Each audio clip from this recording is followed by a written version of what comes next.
Hey folks, welcome to our next exit. Come and join us in the driver's seat here. I don't get to sit here all that often. Generally it's Pearl's spot. But I wanted to kind of go over a little bit today about we love our coach and the instrument panel and all the stuff we've got here, but one little thing that we don't like is our backup camera, or our information display here. It shows the backup camera or your rear facing camera, but they use the same display. It has the left side, the right side. It uses the same display for our backup camera, for our engine information. It's got their tells about our trips, our alarms, about speed limit and stuff, our fuel economy, just all kind of information. We also use it for our backup camera or our rear facing camera, and then we can't really see this unless we have our glasses on and really focus on it. And so we've always wanted to disconnect this from this monitor and install a new monitor.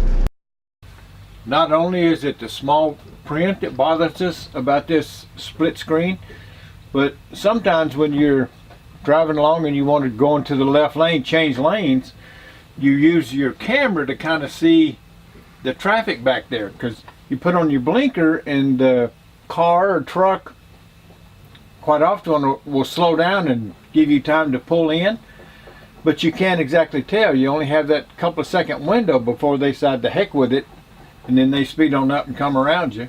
So you put on your blinker. So as soon as you put your blinker on to let people know you want to come over, it goes to the left side camera, or if you want to turn right, it goes to the right side camera. But you can't see when is it safe to change lanes, and it's been driving me nuts forever.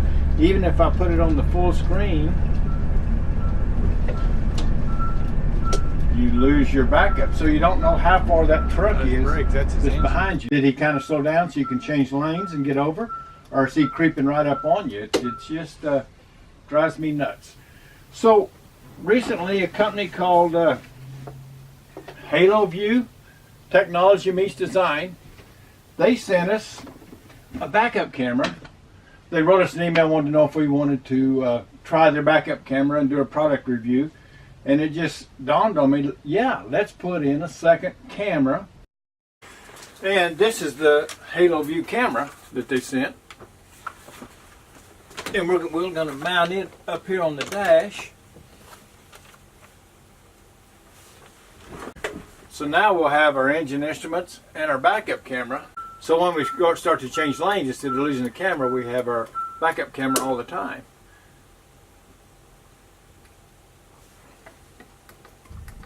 So for us, it's a big plus for safety.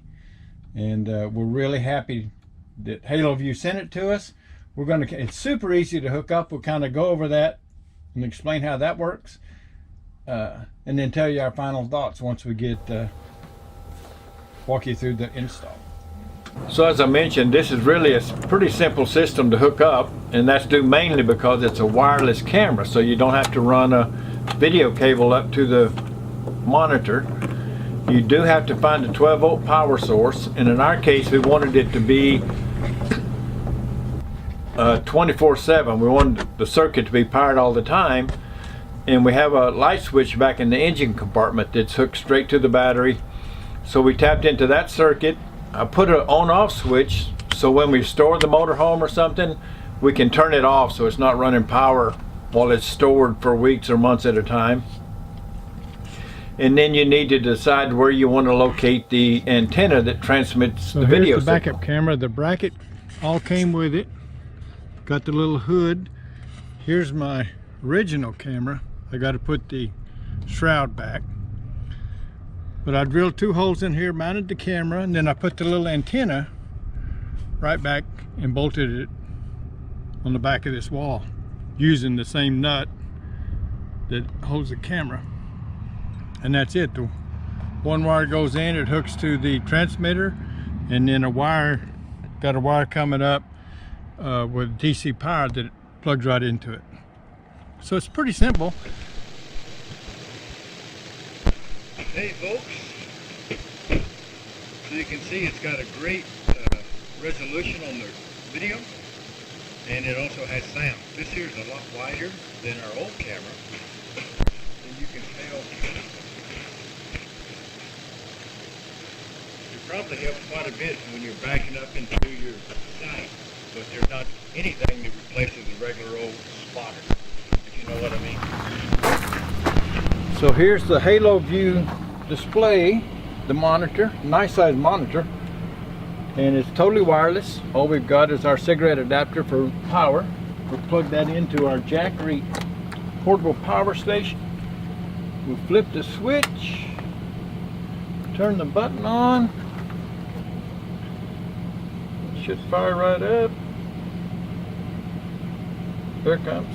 All right, got the signal already. Popped right up. We've got 5 bars. This here's one of the most important things, is to make sure you got 5 bars of signal, but it just fires right up.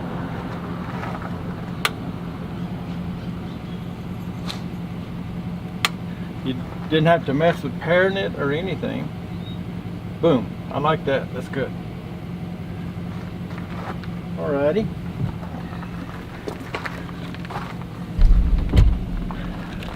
So they've got a number of things. I don't know if you can see that, how it does in the sun, but it just fires right up. It's got a number of things in here that we didn't use.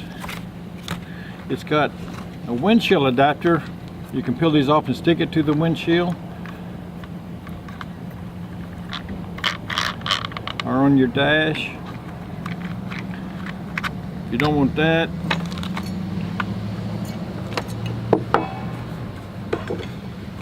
you can bolt it, screw it down to your dash or somewhere.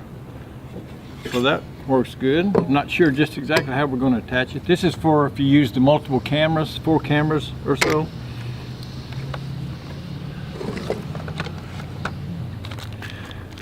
So here's the nuts. If you use the mount to screw in, you have a ton of wire attachments to run your cable along. If you do use that extension cable or need these. Here's some bolts, I guess, to screw this to the dash.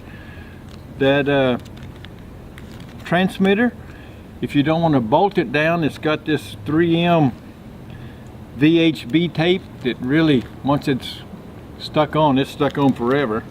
So that's real good. And then it's got this 40 foot of cable that it's so important that you have your 5 bars of signal, at least 4 if not 5. So we've moved out a little ways. We've still got 5 bars. But if you can't get your antenna mounted right, or if it's too far back or something, you unscrew the antenna, you screw these 2 ends in there. Now you've got 40 foot to move that transmitter wherever you want to. If we don't get good enough signal whenever it's hooked up going down the road, we've got to test that out. We did go take it for a little test drive the other day, and I was only getting 2 bars, and there was some latency on it. I would see on my dash cam that's hardwire a car pulling around us, and then like a second later I'd see it here. So it was lagging about a second. I repositioned the antennas.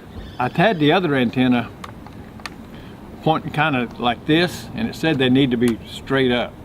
So I repositioned the transmitter in the back of the coach, and now I'm getting 4 bars. So I've just got to watch that. If not, I'll drill a hole and bring that transmitter into the coach and mount it in the cabinet back there. And I think that would do it. But I think it may be okay as it is. And then they've got quite a few instructions and a regular instruction manual. So all in all, I think it's a really good unit. We're definitely going to fine tune it and use it. The only issue that we've got is that having 4 or 5 or 5 bars on our wireless signal. So we've had the Haloview rear-facing camera installed for about a week now, and we think it's a winner. As I mentioned, it's super easy to install. I believe just about anybody could put this system on their rig. It adds a whole new dimension to our security in that we have no windows facing the back of our RV. And so when we're boondocking or parked somewhere, and at night or even in the daytime, you hear noises in the back, you can't tell what that is. You can't see back there without going outside. Well, it's nice to be able to look up at the camera and see if somebody's messing around with our car or something. I didn't mention it does have an SD card, so you can record your images. Well, driving down the road, that's not a big deal. But for a security system, it adds a lot to just let it go. We've only got, I think it's a 32 gigabyte SD card. I'm going to see if I can put a bigger one in there. But we like that. And then obviously the things that I pointed out about when you're changing lanes and stuff. We love having that rear-facing camera showing us all the time where the traffic is and when exactly it's safe to change lanes. And then last but not least, backing up. I mean, Pearl and I have got a real good system. No matter which one of us is backing up, the other one's directing. That's the number one fail-safe thing that we use to back up, is watching the other one and making sure they're saying, come on back, it's safe, or left or right. But having this camera, it's a wider picture on the monitor. You can see more area, and I think it will help a lot.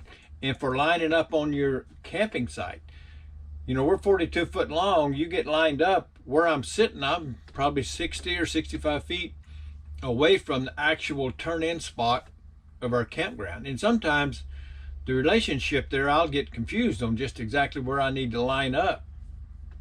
And I'll have to go outside and look around and kind of get everything back in perspective. But I think with this camera, that's going to help a lot. But nothing overrides having Pearl back there directing. If you're interested in this camera, it's the Haloview RD7 wireless backup camera. We'll put a link down below so you can go check it out.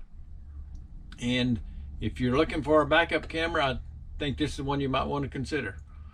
That just about covers it, folks. We're going to pack up and head over to the desert out beside Quartzsite here in a couple of days. We're looking forward to that. We're going to meet up with some friends and just kick back and enjoy several weeks of boondocking. Not all at one time. We're going to boondock, go to campground, boondock. But it's we're going to have a good December and January. So until we see you guys the next time, keep the wheels rolling, stay safe. We'll see you at the next exit. Bye-bye, folks.